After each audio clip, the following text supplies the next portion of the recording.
This is Fuck the With Man Jackson. You're watching WGS-TV. Yeah.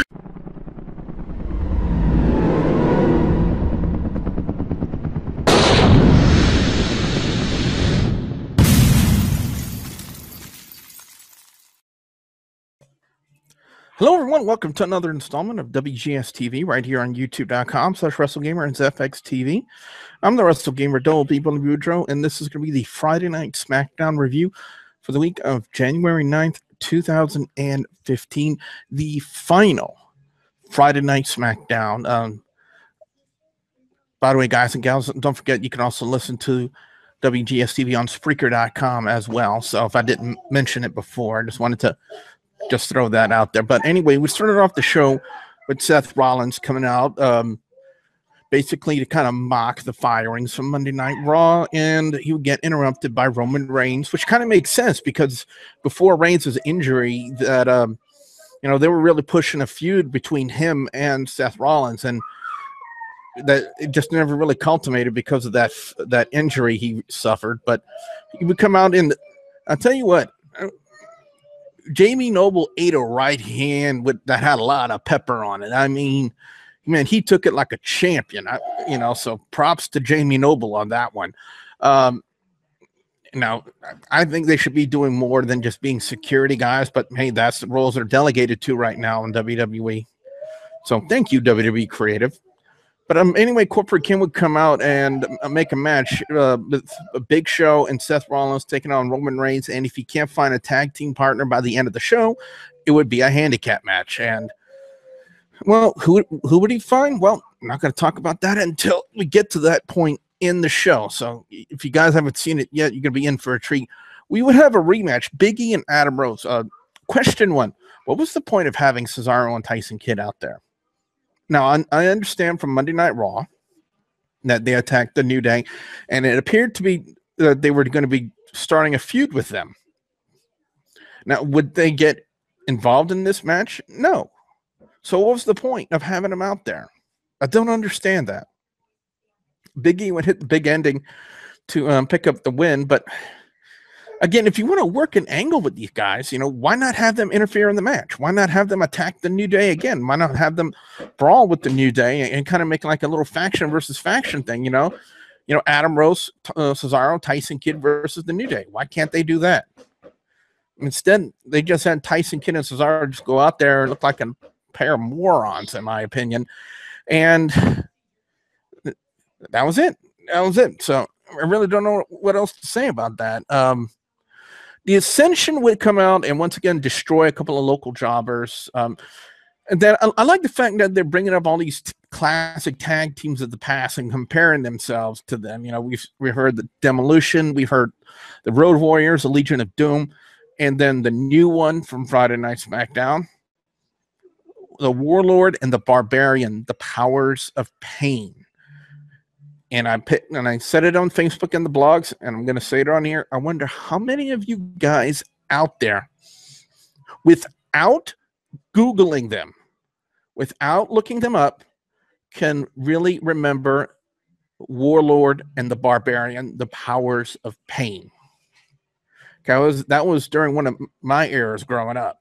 So just a little challenge to you guys out there. I wanted to see which one of you guys, you know, have been watching wrestling longest. Alicia Fox and Naomi. Now, for Naomi's promo before the matchup started, I'm going to give her an A for effort because she's trying. But there's a difference between trying and excelling. And Naomi right now, for her promo skills, is not really excelling very much. Her in-ring ability, though, does make up for it. You know, she is one of the more talented divas on Monday Night Raw. Not to take anything away from Alicia Fox, but, you know, they're flipping her more than a pancake at McDonald's. I really don't understand why they're doing that so much. You know, heel, face, heel, face, heel, face, heel, face. You know, it's like they really don't know. It's like they're juggling. Well, I'm not going to go there. But anyway, Naomi would pick up the win. No, I'm sorry. Alicia Fox would pick up the win with a dirty pin. She rolled up Naomi and had her legs on the ropes. So that would kind of tell me that they're possibly looking to somewhat extend the feud between them. The WWE Tag Team Championship triple threat match. The Usos to defend against Gold and Stardust and the Miz and Damien Mizdow. By far one of the better tag team matches I have seen in quite some time. And these guys were just taking insane bumps and spots and just going, as Rick Head would say, balls to the wall. And it was really a great, entertaining match. And now I'll give my props to them. I'm going to go ahead and with the Usos pick up the win with Jimmy Uso hitting the Samoan splash on Goldust to retain the tag team championship. And I'm going to go ahead and give this best match of the night. It's really best match of the night, in my opinion, because it was really well done. It was very entertaining. But anyway, up next we have the Intercontinental Champion Bad News Bear taking on one half of the NXT Tag Team Champions in Sin Cara. Everyone kind of notice how they kind of separate the NXT storylines from the main roster storylines. I mean, they don't even officially recognize Sin Cara on the main roster as one half of the NXT Tag Team Champions and the Lucha Dragons. I think they should, but they're not doing it. But anyway, Sin Cara would pull off the, quote, upset by hitting the senton bomb on Barrett and picking up the win after Barrett, before the matchup, was boasting in a promo that he had some good news. He was the Intercontinental Champion. He was going to enter the Royal Rumble, and then he was going to become the future WWE World Heavyweight Champion. He got beat by Sin Cara.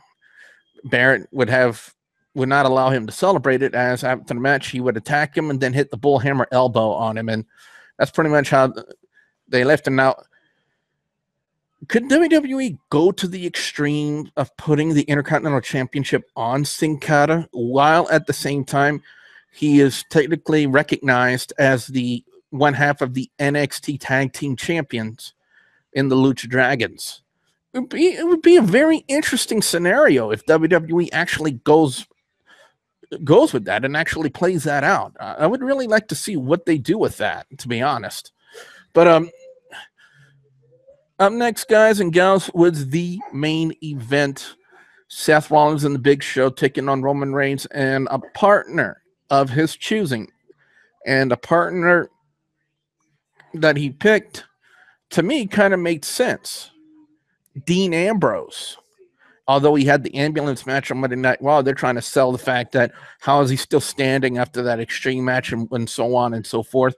But to me, to insert Dean Ambrose into this match, again, makes perfect sense. Being considered, the history he's had, it's the Shield, former members of the Shield, Roman Reigns, Seth Rollins, Dean Ambrose, all involved in the match. Seth Rollins stabbed Roman and Ambrose in the back, broke up the Shield, and they had really intense rivalries with Seth Rollins over the better part of 2014 after that breakup. So again, to me, it makes perfect sense to have him in there. I mean, there was nobody else in my mind that they could actually insert into that match to make it work. Dean Ambrose was the only logical solution, in my opinion. I saw it coming from a mile away, and you know what?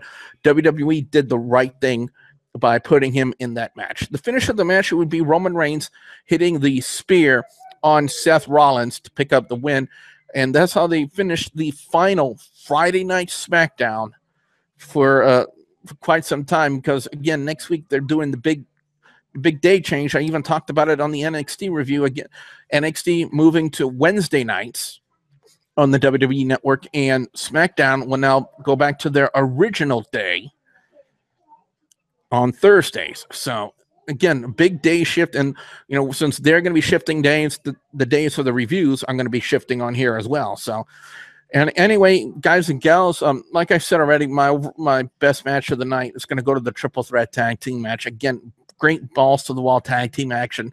I thought it was entertaining. I thought it was well done. Worst match of the night, I have to go Naomi and Alicia Fox. I'm sorry.